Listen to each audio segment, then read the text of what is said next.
Dari Maluku Tengah kita ke SBT Tribuners, jalan utama Banggoy menuju Bula licin, pengendara ekstra hati-hati. Bagi pengendara yang hendak melewati ruas jalan utama Banggoy menuju Bula, tepatnya di Jembatan Waibula Kecil, Kabupaten Seram Bagian Timur atau SBT, harus ekstra hati-hati. Pasalnya, ruas jalan itu dipenuhi becek yang rentan membuat pengendara dapat tergelincir kapan saja, terlebih untuk kendaraan roda 2. Pantauan tribunampu.com di lokasi Rabu 17 September 2025 pukul 3 sore waktu Indonesia Timur. Setengah dari badan jalan di kawasan itu dipenuhi becek.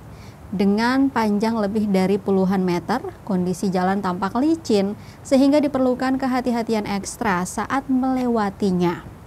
Sementara saat musim panas, kondisi badan jalan tampak berdebu ketika dilewati kendaraan. Hussein Rumbalifar, 41 tahun, salah satu pengendara sangat merasa terganggu dengan kondisi tersebut. Ia mengaku hal itu terjadi akibat pengangkutan material bangunan untuk pekerjaan Masjid At-Taqwa Polres SBT.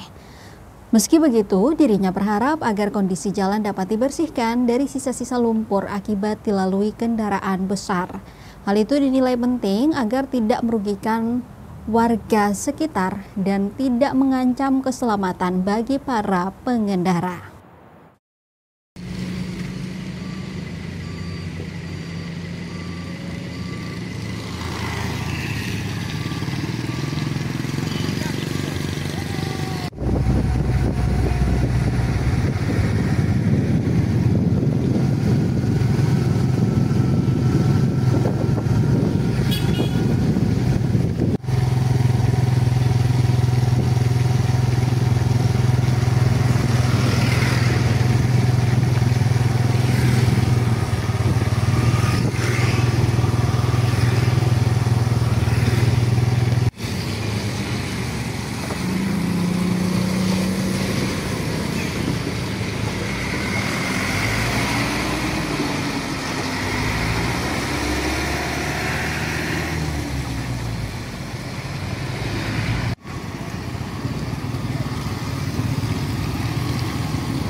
Download Tribun X sekarang, menghadirkan lokal menjadi Indonesia.